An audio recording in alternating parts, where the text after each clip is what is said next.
Olá, sejam bem-vindos! Eu sou a Renata e hoje vamos conversar sobre o capítulo 271 de Tokyo Revengers.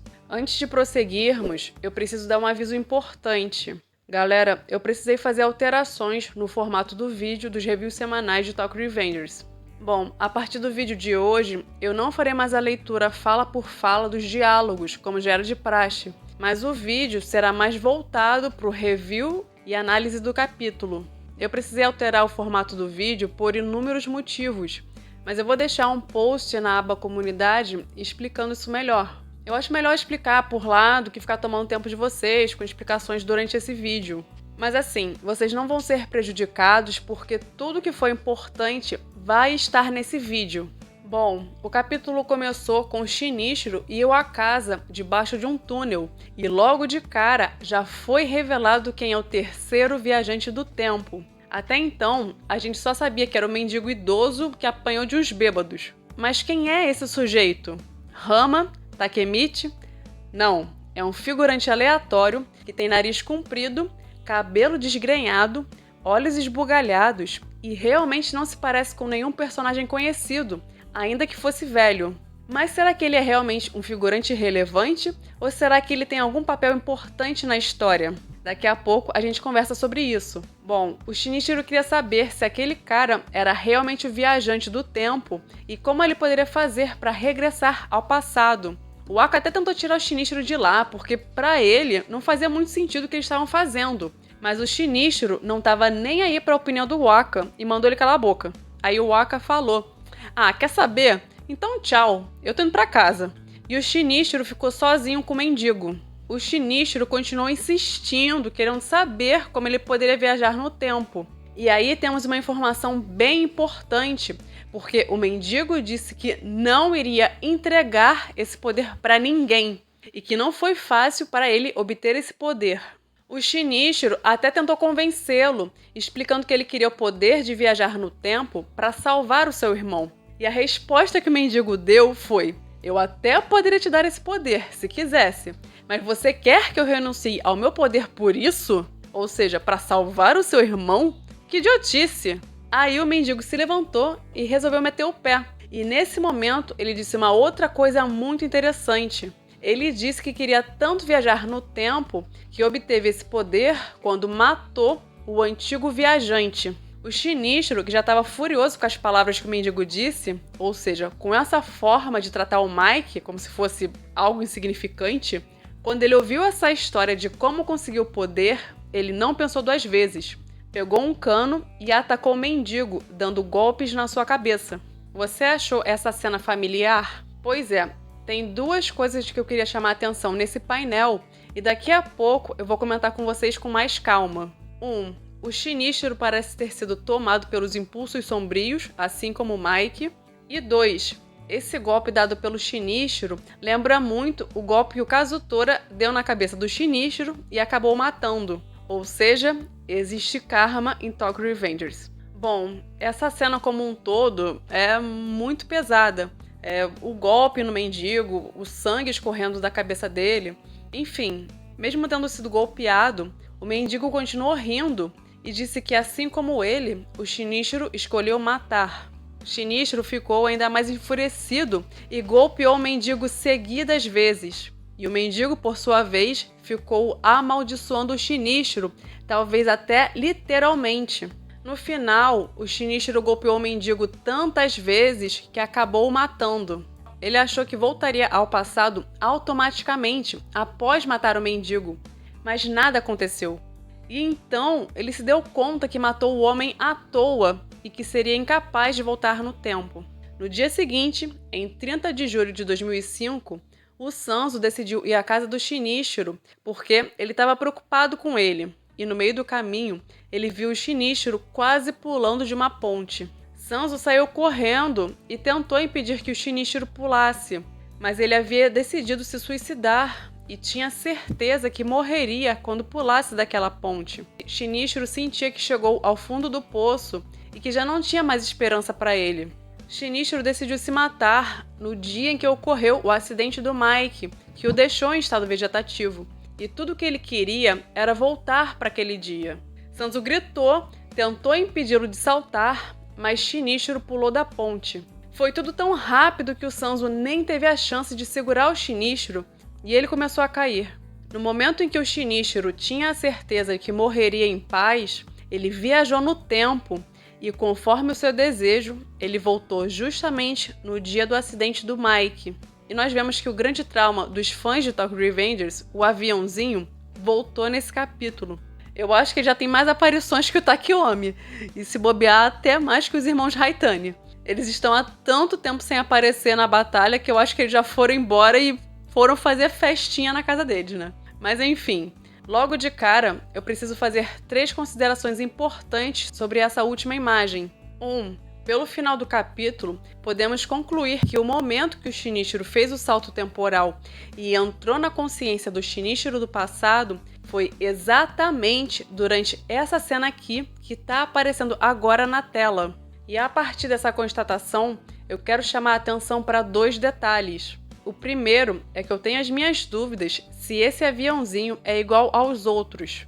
Isso porque a frente do avião das lembranças da Senju parece ser mais pontudo que o avião que o Mike está segurando na imagem final desse capítulo.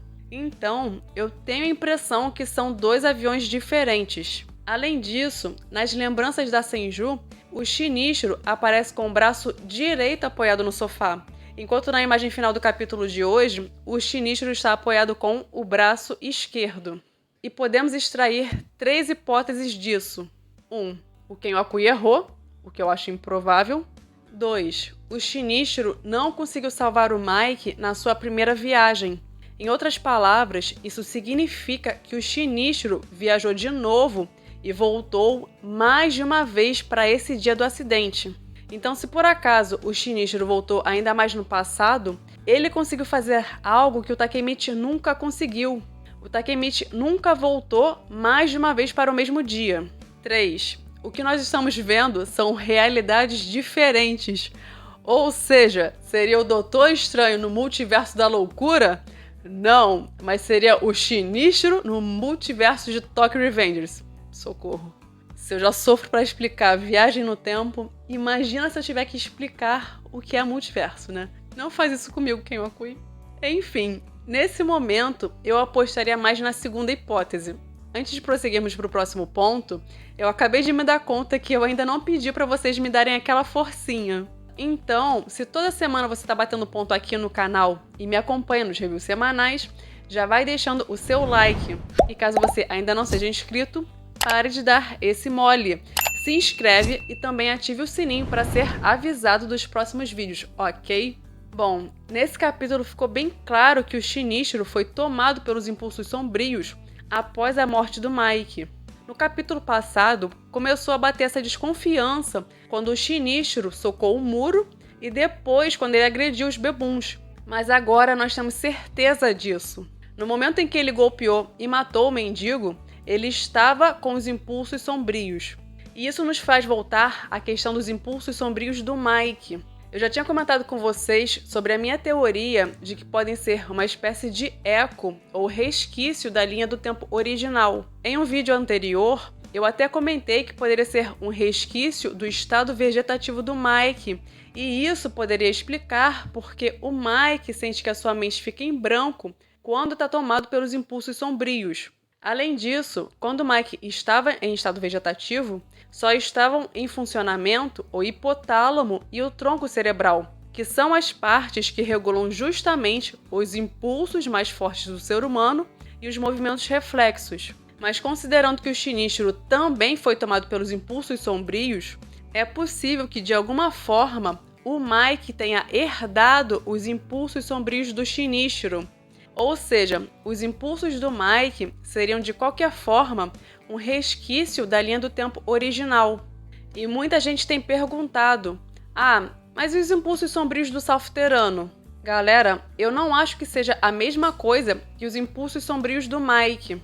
A certeza que nós temos é que esses impulsos do Mike têm relação com o amor do seu irmão e com as viagens no tempo do Shinichiro. O que tem de semelhante nos impulsos sombrios desse povo todo é a questão da violência desenfreada. E a gente sabe pelo Mike que ele sente a sua mente ficando em branco como se ele estivesse perdendo a consciência.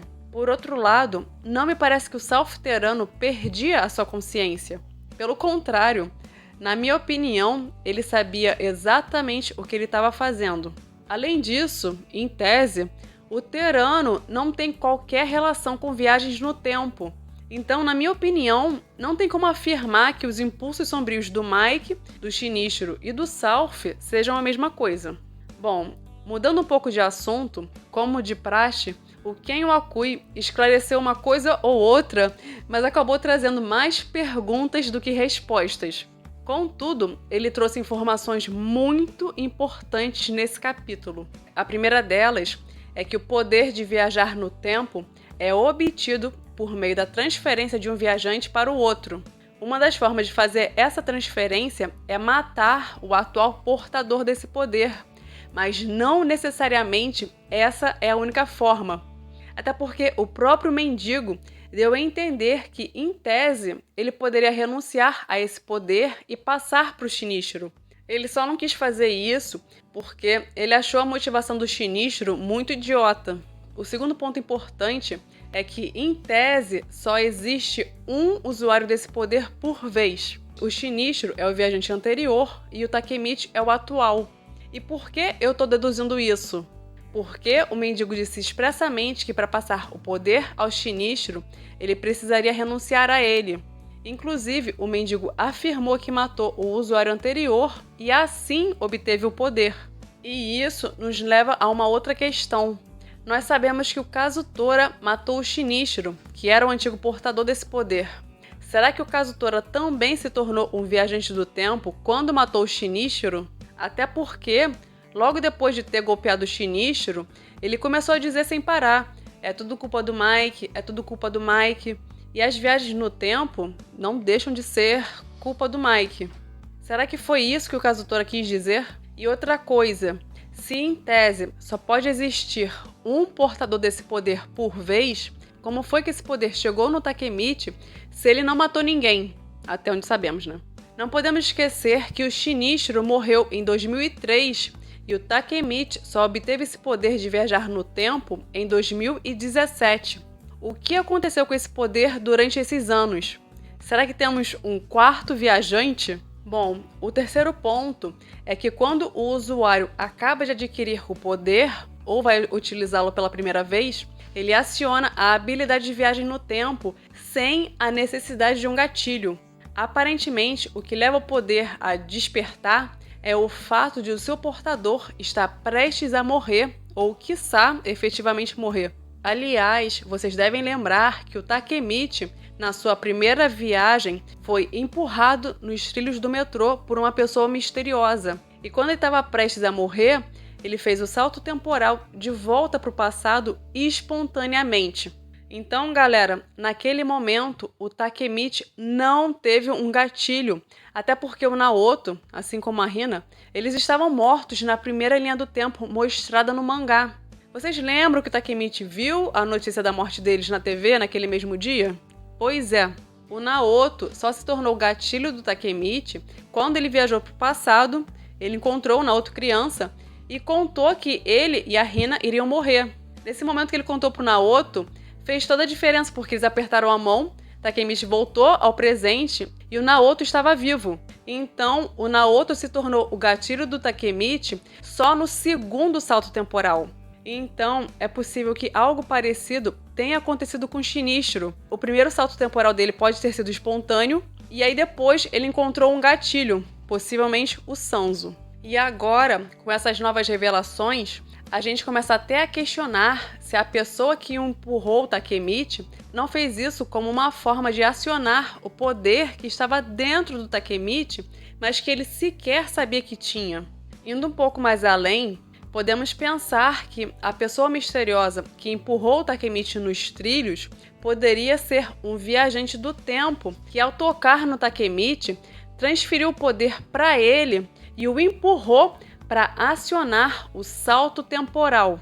Outra questão que fica pendente é quem era o mendigo que o Shinichiro matou e, mais importante ainda, quem foi a pessoa que ele matou para obter esse poder. Já que estamos falando de viagem no tempo, nada impede que essa pessoa que o mendigo matou seja alguém que nós conhecemos. E no final, toda a obra se encaixaria, formando um grande looping temporal. E mais uma vez, mencionando a série alemã Dark, seria basicamente o seguinte: o começo é o fim e o fim é o começo. Tudo está interligado. Bom, esse foi mais um capítulo em que voltamos na mesma questão que eu tenho comentado com vocês, que é sobre o destino, e dessa vez ficou claro que existe karma em Tokyo Revengers. O Shinichiro matou o mendigo com um golpe na cabeça, e na linha do tempo atual, ele acabou morrendo da mesma forma. Basicamente, você colhe o que você planta. Para mim, ainda não está claro qual é a lição que o Ken Wakui pretende passar. Se é, não adianta nada mudar o destino, porque o que tiver que acontecer vai acontecer de uma forma ou de outra, ou se é, se você tiver uma segunda chance, lute contra o seu destino, por mais difícil que a luta seja.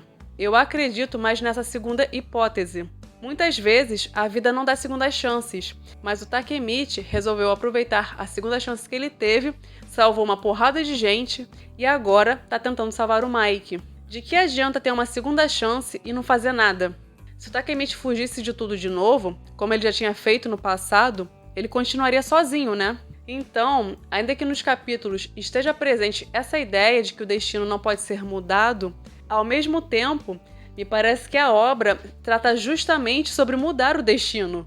Para mim, a lição que o Ken Wakui quer passar é: enquanto as pessoas estiverem tentando, irão encontrar um caminho, mas é claro, pode ser que o Takemichi precise pagar um preço alto para salvar o Mike, né?